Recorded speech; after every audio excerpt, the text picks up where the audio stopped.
대표기도 하시는 장로님의 또 기도 가운데서 또 우리 집사님의 아름다운 사연 가운데서 오늘 설교를 다 했다 싶은 생각이 들 정도로 제가 감동을 받는데 참 감사합니다. 오래간만에 우리가 함께 모였습니다. 우리 주변분들에게 보고 싶었습니다. 잘 오셨습니다. 한번 인사 나눕시다. 네, 보고 싶었습니다. 잘 오셨습니다. 네, 이렇게 하나님께서 다시금 대면 예배를 허락하게 해주셨습니다. 우리의 일상이 그리고 평시 모이는 이 예배가 얼마나 소중한 것인가 새삼 느끼게 됩니다. 우리가 반복적으로 은혜를 누리는 것, 평범한 일상이라도 우리 하나님께서 베푸신 사랑이 크다는 것을 늘 체험하시면서 감사하는 매일매일 그리고 2022년도 되시기를 주님의 이름으로 기원드립니다. 이 시간에는 내 자신같이 하는, 내 자신처럼 사랑하기라고 하는 지하의 말씀으로 함께 은혜를 나누고자 합니다.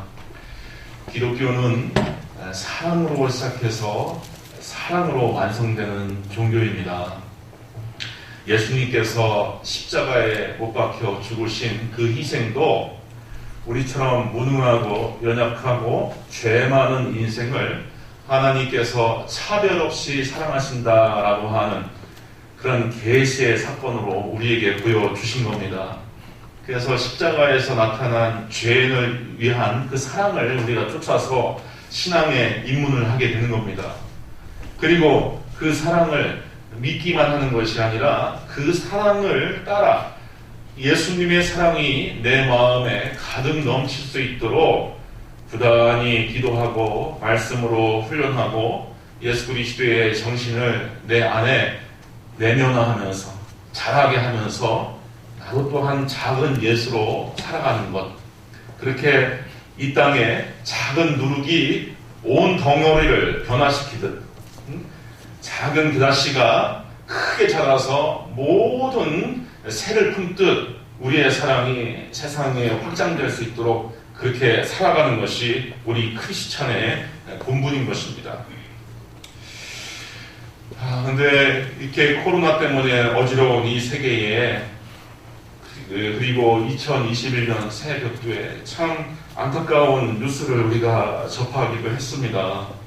온 국민을 그야말로 충격에 빠뜨린 이른바 정인이 사건을 아실 겁니다.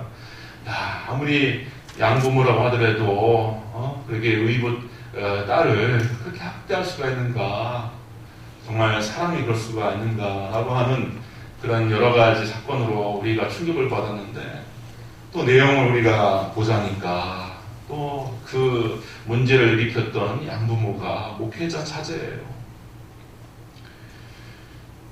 그런 뉴스를 접할 때마다 저는 정말 얼굴이 붉어지고 가슴이 뛰고 내가 저지른 죄처럼 너무 부끄러워졌습니다. 저도 목회자 자녀이고 또 저도 아이들을 기르는 입장에서 어째 이런 일이 있을 수 있을까, 그런 생각을 하게 됐습니다. 반성을 하게 됐습니다. 자, 중요한 게 뭐냐면은 혈연이 신앙을 보장하지 않는다는 거죠. 관습과 집안 문화가, 집안 분위기가 자녀들, 후손들의 신앙의 질을 결정짓는 게 아니라는 거죠.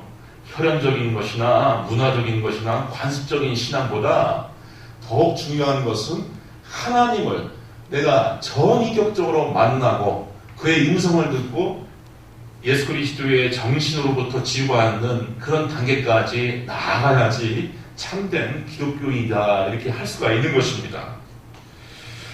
우리나라 근현대사 가운데서 사실 우리 개신교의 역할을 빼놓으면 설명이 안 된 부분이 참 많습니다.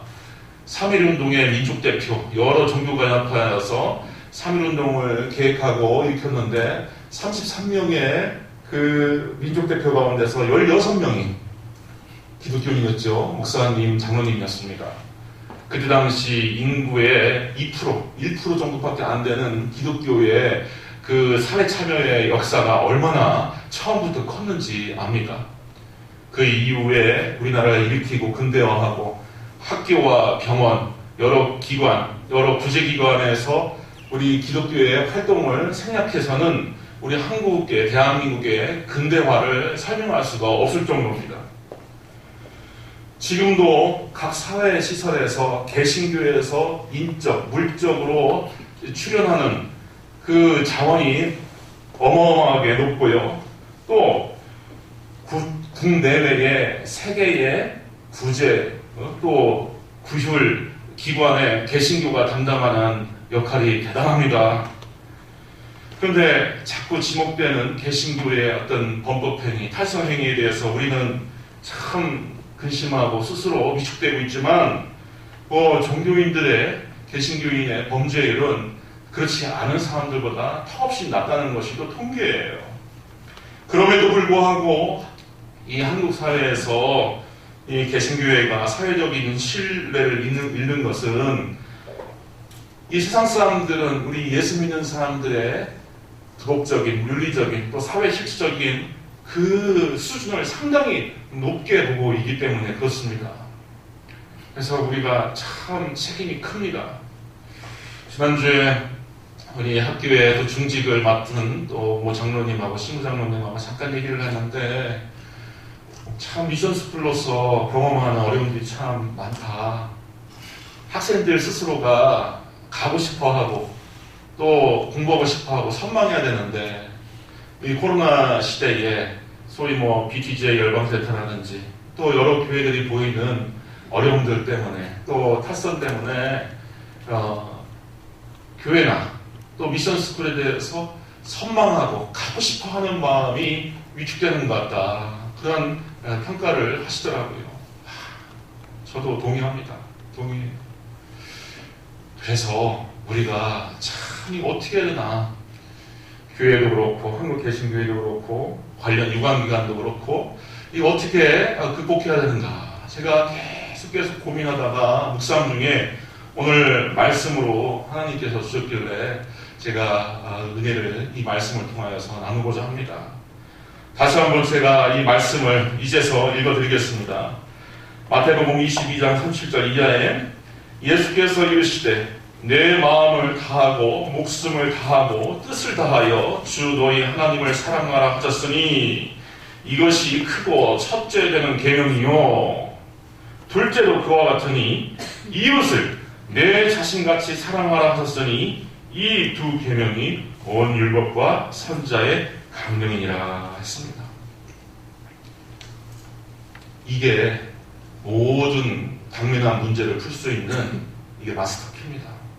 마스터키. 예수 믿는 사람들이 사랑하고 뜨겁게 사랑하고 또 지혜롭게 사랑하고 또 널리 사랑한다면은 하나님께는 영광이 되고 많은 사람들에게는 구원과 생명을 얻을 수 있는 그런 구원의 밧줄의 역할을 우리가 감당할 것입니다. 구호로서 표로서 외치는 사랑이 아니라 우리의 인격과 영성으로부터 우러나오는 사랑이 참 필요한 시절이다 했습니다.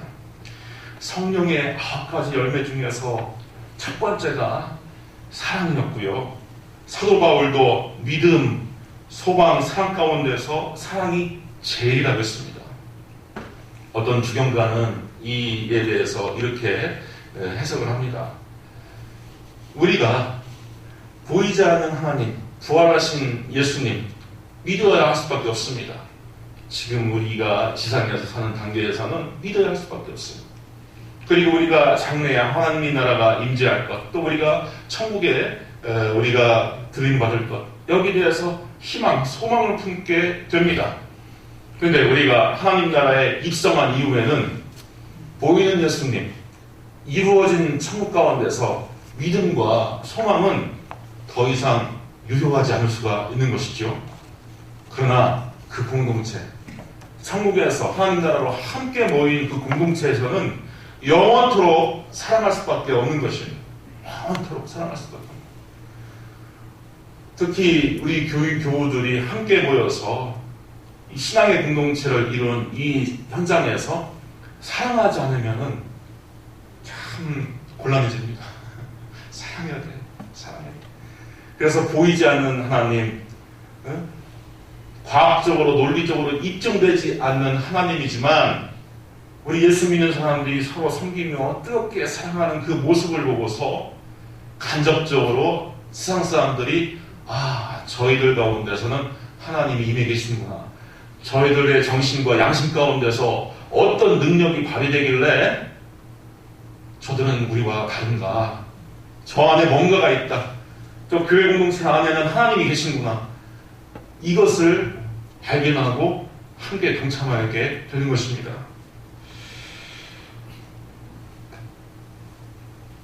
우리가 가족을 사랑하는 것은 비교적 쉽습니다. 내가 내 부모님을 얼마나 사랑하는데, 내가 내 자식을 얼마나 사랑하는데. 그렇지만 성경에 의하자면, 예수님의 교훈에 의하자면은 그 가족 사랑은 나 에고의 반경에 들어요. 그거 쉬운 겁니다. 어려운 게 아닙니다. 심지어 예수님께서는 누가복음 14장에 내게 오는 자가 자기 부모와 처자와 형제와 자매와 더욱이 자기 목숨까지 미워하지 아니하면 능히 내 제자가 되지 못한다 라고까지 하신 겁니다. 그래서 쉽게 사랑할 수 있는 것, 자연스럽게 사랑하는 것, 이것에 대한 사랑의 요구가 아닌 겁니다. 하나님께서 우리에게 바라시는 것은. 예수님께서는 반문하셨어요. 너희가 너희를 사랑하는 자를 사랑하면 무슨 상이 있으리요? 세리도 그와 같이 아니하느냐. 그래서 예수 믿는 사람은 사랑의 범위를 넓혀야 됩니다. 넓혀서 어디까지? 원수를 사랑하는 데까지 넓혀야 합니다. 그래서 예수님은 자기를 못 박는 자, 자기의 옷을 벗겨서 수치를 보이는 자를 위해서 기도하십니다.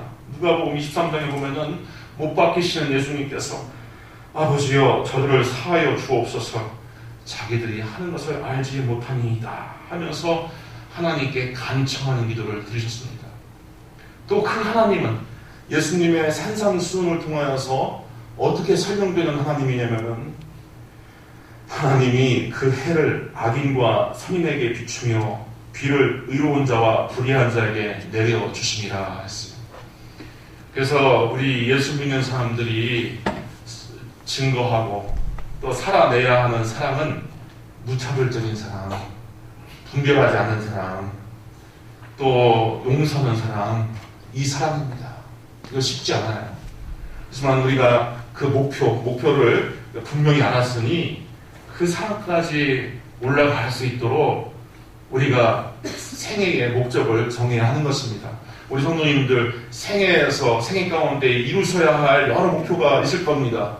나는 교육자로서, 나는 사업가로서, 목사로서 나는 이게 목표다 해서 추구해야 할 목표가 분명히 다들 계시겠지만 그 중에 중요한 것, 빠지지 말아야 할 한 가지는 바로 예수님의 사랑처럼 내 가운데서 사랑이 풍성해지고 깊어지는 겁니다.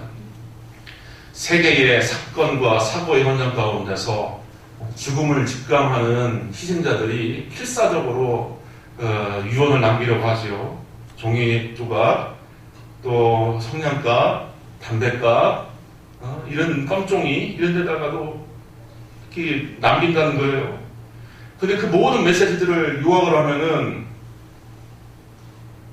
감사했습니다. 당신께 감사했습니다. 여보 감사해서 그동안 수고했어. 얘들아 고마웠다. 이 애비가 고마웠다. 두 번째는 내가 잘못했습니다. 내가 잘못했습니다. 세 번째는 사랑합니다. 아들아 사랑한다. 딸아 사랑한다. 아버지 사랑해요. 그동안 자주 말씀드리지 못했지만 속으로만 감춰둔 이야기지만 아버지 제가 사랑하고 존경합니다. 미안합니다. 감사합니다. 사랑합니다. 요거를 합니다. 근데 이 세 가지 단어가, 세 가지 이 문장이요, 인간을 영적으로 건강하게 하고 인격을 심화시키고 또 대인관계에 있어서 가장 중요한 세 가지, 그야말로 마법과 같은 문장이라는 거예요. 근데 우리는 그 세 가지 말을 아끼고 삽니다. 안 해요. 안 하려고 합니다. 따라서 합시다. 사랑합니다. 사랑합니다. 사랑합니다. 사랑합니다. 내 탓입니다. 내 탓입니다. 네, 감사합니다. 예, 2021년도는 이렇게 많이 다른 분들과 가족분들과 이 세 가지 정말 신묘한 이 세 가지 문장을 많이 사용하여서 우리 성님의 삶 가운데서 정말 변화를 일으키고 이제 좀 달라지는 성숙한 그런 삶을 살 수 있기를 바랍니다. 그래서 우리 올해 교회 표가 주의 영광을 나타내는 교회인데 이게 뭐 추상적이고 뭐 관념적이고 뭐 어렵게 시작되는 게 아닙니다. 일상에서 이 세 가지 말로서 우리의 삶의 그 현장을 조금씩 변화시킨다면은 우리 성도님의 삶 가운데서 주의 영광이 드러나고 우리 신앙 공동체에서 주의 영광이 드러날 것입니다. 차별 없는 사랑 하면은 저는 말씀을 준비할 때 고 최명신 장로님이 이렇게 떠올랐어요. 8월 사령관, 월남전에 파견되었던 그 베트남에 파견되었던 사령관으로서 최명신 장로님이 사실 장로님이십니다. 북한 황해도 곡산 출신인데 국군의 명장으로서 사실 그 일대기가 얼마나 드라마틱한지 언제 기회되면은 요분 좀 드라마나 영화로 나왔으면 좋겠다. 너무 좋은 소재가 많은데 이런 생각을 제가 하게 됩니다. 소시에 그 부친은 항일운동을 하시다가 고문 후유증으로 해방 직후에 돌아가시게 됩니다. 그리고 권사님이셨던 어머님만 모시고 살아왔고요. 원래 평양 사범학교 출신의 교사이셨어요. 교사. 그런데 소련이 북한에 주둔하는 것으로 인하여서 1947년에 월남에서 신학교에 들어가서 목사가 되고자 뜻을 세웠습니다. 그런데 고향 땅에서 북한이 군비를 계속 진경하는 것을 의식하고 48년에는 육군 사관학교 전신인 조선경비사관학교에 지원해서 군인의 길을 걷게 되십니다. 임관 이후에 마침 제주도에 파견돼서 그때 당시 4.3 사건을 직접 목도하십니다. 젊은 그 초급 장교로서 양민이 죽지 않도록 부더운 애를 썼다. 그렇게 본인은 회고하고 있습니다. 그리고 한국 전쟁에 발발하여서는 여러 전투에 참전해서 혁혁한 공로를 세우기도 합니다. 그리고 백골병단이라고 하는 유혹대를 이끌고서 인민군 3스타 중장을 잡게 됩니다. 이런 식으로 여러 전과를 올려요. 베트남전은 사실 반대됐답니다. 그거 무익한 전쟁이다. 하지만 박정희 대통령이 하도 강력하게 요청을 해서 이제 주월 사령관으로 파견이 됩니다. 근데 얼마나 사병들과 전장에서 똑같이 고생을 했는지 자기가 타고 있던 헬기가 격추돼서 죽을 뻔한 위험도 있었어요.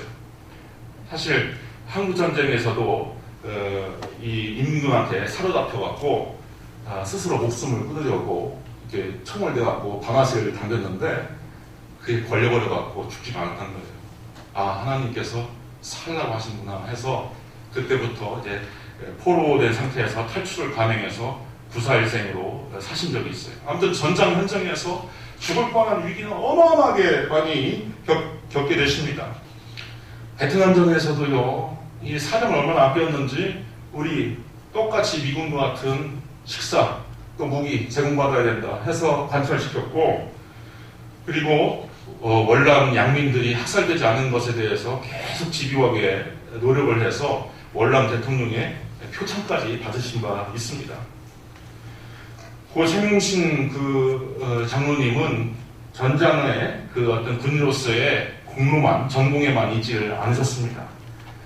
그 사병들을 자식처럼 사랑을 해서 덕장으로 평가를 받으시고 몇 년 전에 돌아가실 때도 나는 장성의 묘소에 묻게 하지 말고 사병의 묘소에 묻거라 해서 유언에 따라서 서울 현충원 2번 사병묘역에 안장이 되었어요.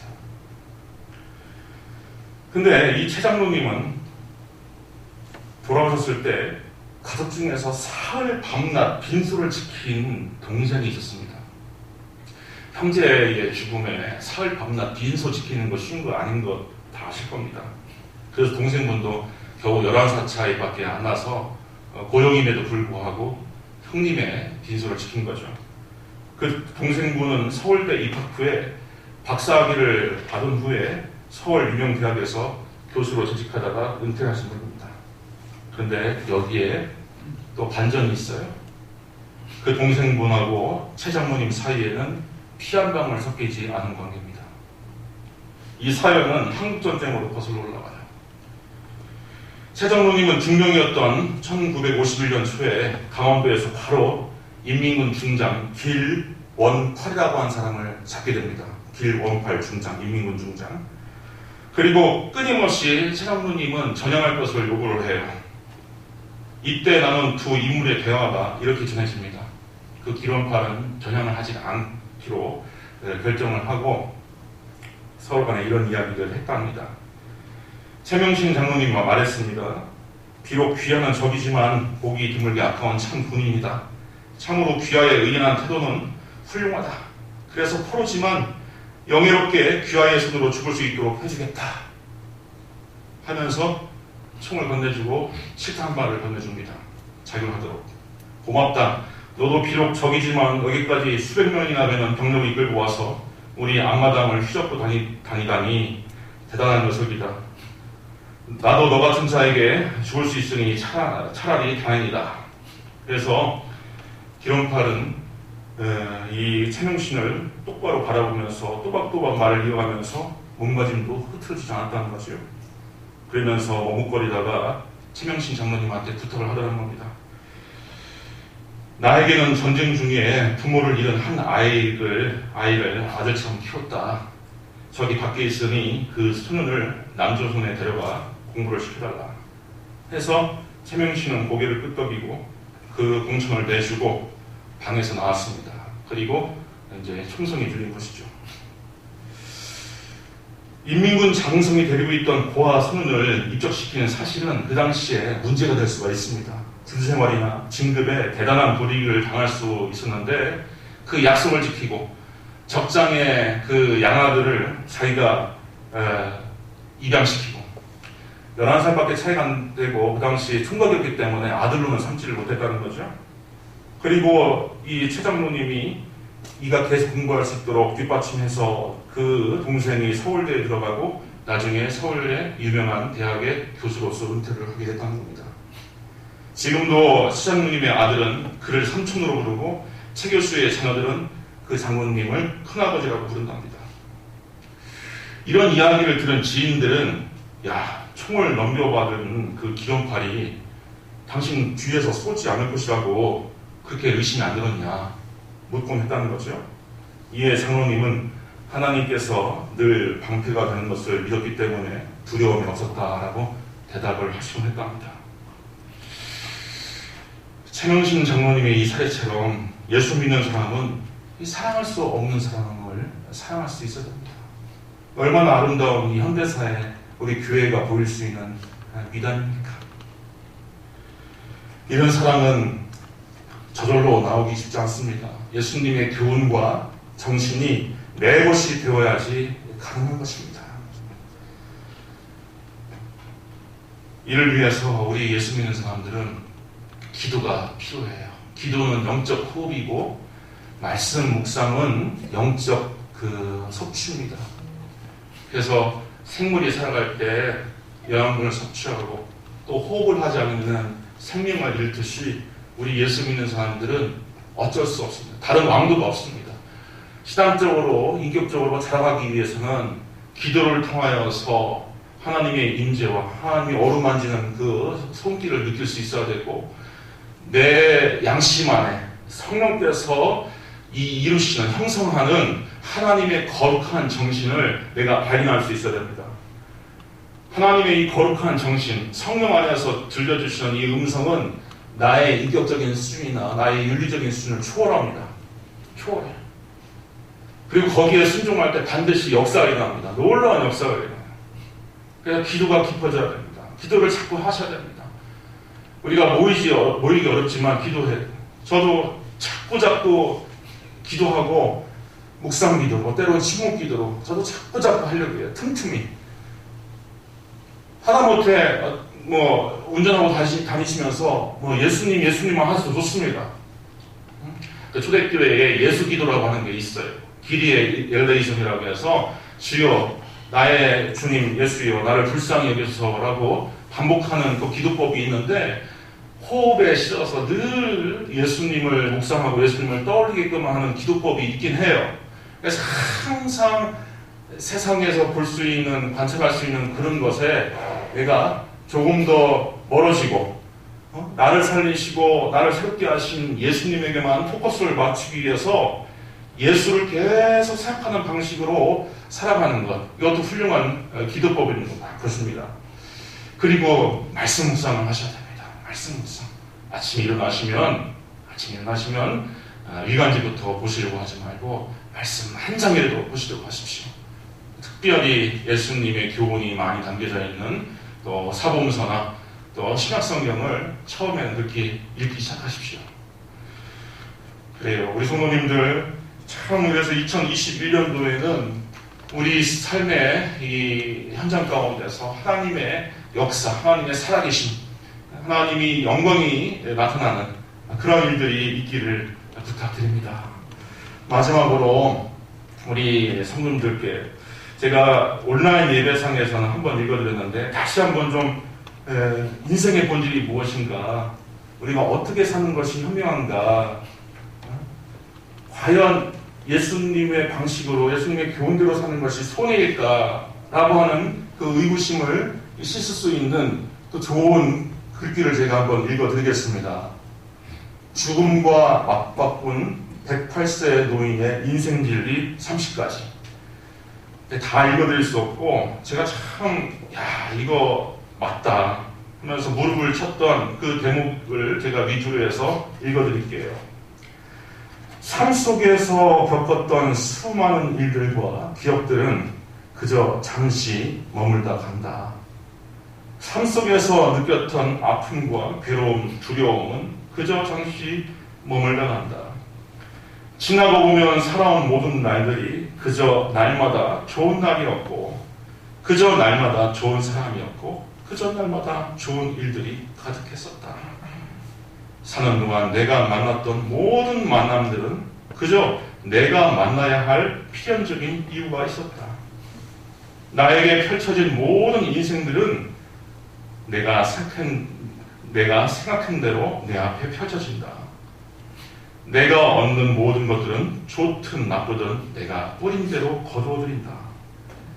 어떠한 힘든 상황이 다가와도 포기하는 마음은 버리고 그 순간을 겸허히 받아들이면서 우리가 투영하고자 노력한다면 모든 것들은 흘러간다. 무슨 일을 당할 때 큰 것을 바랄 때는 큰 손실이 있었고, 바라지 않는 순수한 마음으로 할 때는 행복감이 밀려들었다. 행복한 기분과 좋은 감정으로 일할 때에는 항상 기대보다 큰 성과가 찾아왔다. 직업을 선택할 때도 수입의 크기를 생각할 때보다 작은 일에도 만족하며 일할 수 있을 때, 또한 감사한 마음을 가질 때 사업이 빠르게 성장했다. 결국 성실하고 정직한 삶이 스스로에게 가장 만족스럽다. 내 뜻과 맞지 않는 사람은 죽는 그 순간까지도 만나게 된다. 피할 수 없다는 얘기죠. 어떤 이야기를 누구에게 들었다라고 전달하는 말은 모두가 진실이 아니다. 지나간 과거의 기억과 다가올 미래의 걱정은 결코 내 삶에 아무런 도움이 되지 않는다. 어디 가든 사랑받고 인기 있는 사람의 특징은 항상 소통하고 친절했으며 항상 배려하고 겸손한 사람이다. 살아가며 내가 만난 어떠한 사람이라도 내가 먼저 존중하고 사랑했을 때 그 만남이 좋은 관계로 바뀐다.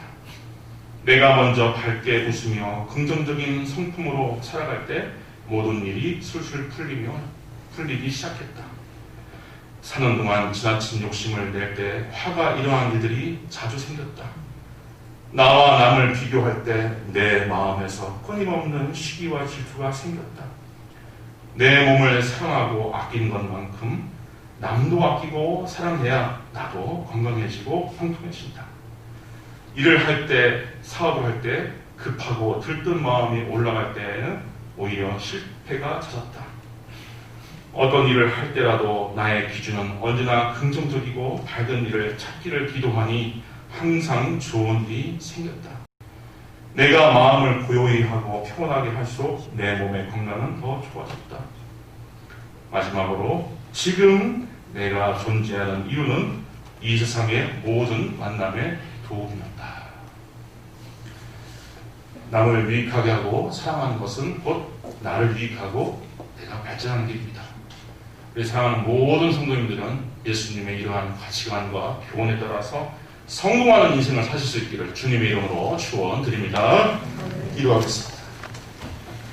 은혜로우신 주님, 우리가 오래간만에 함께 모여서 하나님께 예배를 드리고 예수 그리스도의 십자가 안에 감춰진 그 놀라운 능력과 진리를 함께 나눴습니다.